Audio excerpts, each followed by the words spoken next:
Ya, saya mau langsung ke Bung Herman. Bang Herman, kalau kita lihat Jepang kemarin, kita kalah 0-4. Padahal tim kita saat itu sudah sangat defensif. Nah, apa yang salah kalau menurut Anda? Kalau saya lihat kemarin, saya lihat nonton di Senayan, itu kesalahan dari goalkeeper Martin Paes. Mudah-mudahan sudah diperbaiki ya. Jadi ketika dia dapat back pass dari pemain defender, dia akurasi ke depannya salah. Jadi dia kasih ke lawan, terjadinya gol. Jadi mungkin sudah harus evaluasi, harusnya ketika itu harus bola langsung aja, jangan kontrol langsung ke samping aja, samping kiri kanan.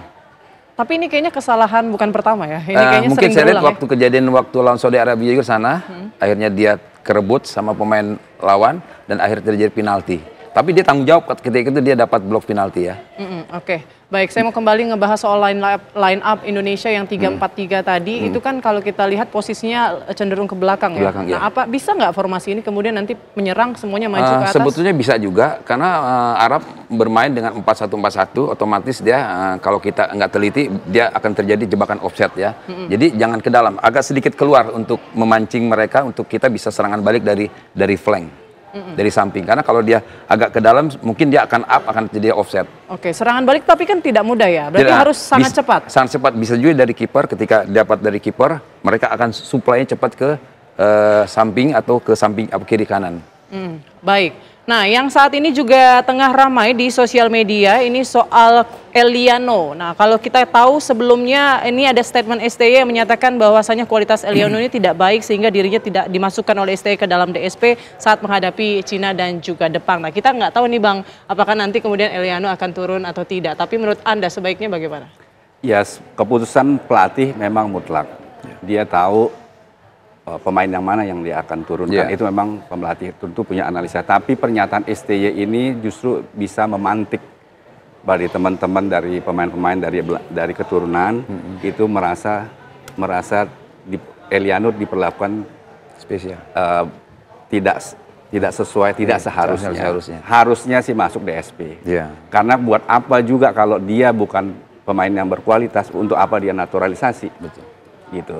Jadi itu masalahnya yang membuat memantik semangat merasa tidak diperlakukan tidak fair aja gitu. Oke. Tapi harusnya STY tidak perlu menyampaikan. Saya setuju dengan Bung Lalu, itu kan bidikan dari STY juga. Setidaknya dia kan kemauan pelatih STY untuk memanggil dia. Setidaknya harus masuk ke line up, setidaknya untuk memberikan motivasi dia untuk bisa bermain baik ketika nanti dia pertandingan berikutnya. Oke, kemudian juga ada Kevin Dix yang absen pada permainan kali ini akibat cedera lutut, kemudian Ivan Jenner masuk di situ. Artinya kemungkinan nih di posisi tengah itu ada Tom Haye dan juga Ivan Jenner, ataupun bisa jadi Tom Haye dengan Natana. Kalau dari Bang Ferry sendiri melihat bagaimana kekuatan timnas kita? Kalau dilihat dari kekuatan timnas kita, sebenarnya sewaktu kita lawan Australia, di sini Ivan Jenner dengan Natachon.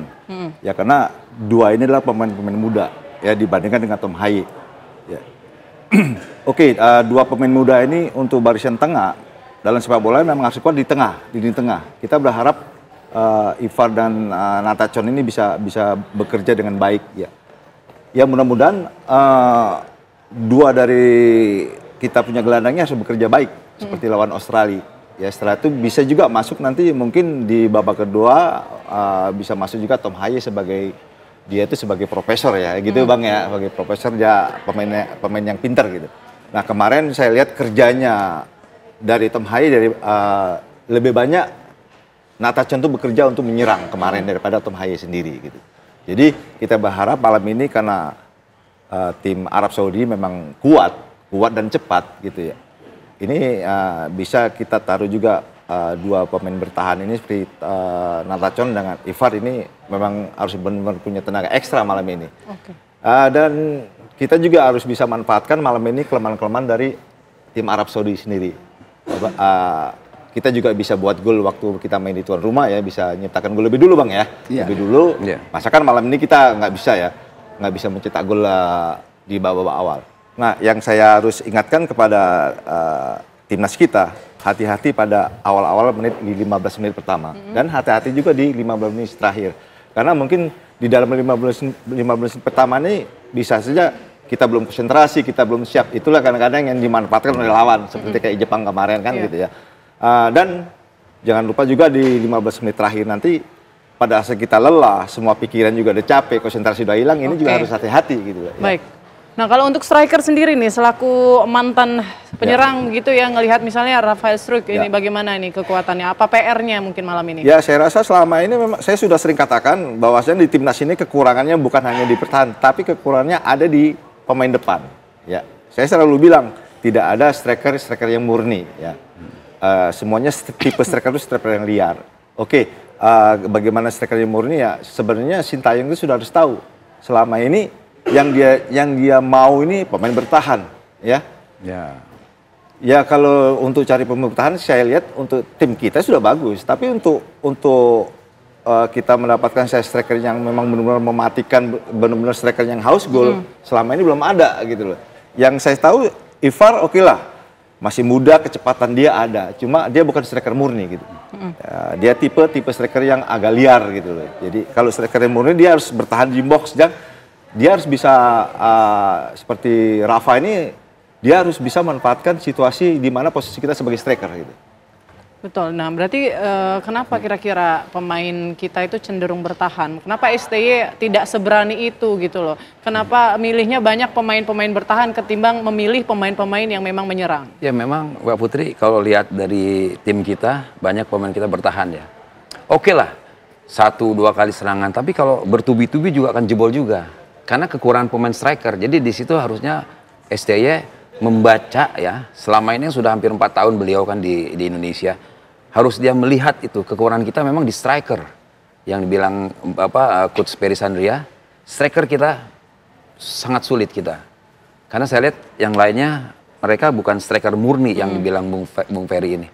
Karena saya lihat dari beberapa kali pertandingan terlambat untuk mengantisipasi terjadinya gol, selalu terlambat. Oke, kekurangan striker, Bang LM. Jadi untuk memecah kebuntuan harus bagaimana nih, Bang? Kalau saat ini ya memang dengan materi pemain seperti ini ya memanfaatkan Rafael dan Orad Mangun. Mau nggak mau itu. Mau tidak mau, memang pasokan hanya itu. Ya. Tinggal ditambah ya di lapisan tengahnya mungkin ya dengan ada Ivan Jainer, ada gerakan-gerakan coming from bisa. Ya dari gerakan tanpa bola, gerakan dari belakang coming from behind gitu. Muncul dari belakang. Jadi itu memang jalan terakhir itu. Tapi itu satu-satunya jalan. Ya itu memang. Tidak ada jalan lain. 3-4-3 ini ya itu berharap dari lapangan tengah untuk suplai ke depannya lebih bisa. Oke, selain tadi sempat disampaikan sama Bang Mara juga soal yang perlu diantisipasi adalah jebakan-jebakan offside. Mungkin ada antisipasi lain yang perlu ya, itu memang itu harus latihan bagaimana karena posisinya kan, tapi kan posisi di lapisan belakang dengan 4 di belakang Saudi ini kan pasti jebakan offside. Jadi pemain harus lihat jeli posisi berdiri di mana gitu. Karena lebih 1 inci aja kan kebaca lewat VAR gitu. Oke, nah terkait pemilihan pemain kan kita tahu ya STY ini tidak pernah punya starting 11 yang baku, jadi selalu penuh kejutan lah di setiap permainannya, perubahan-perubahan. Nah itu sebetulnya baik atau tidak sih Bang? Memang seharusnya timnas punya yang tim pasti. Pergantian pemain itu 1 atau 2, itu pun kalau cedera.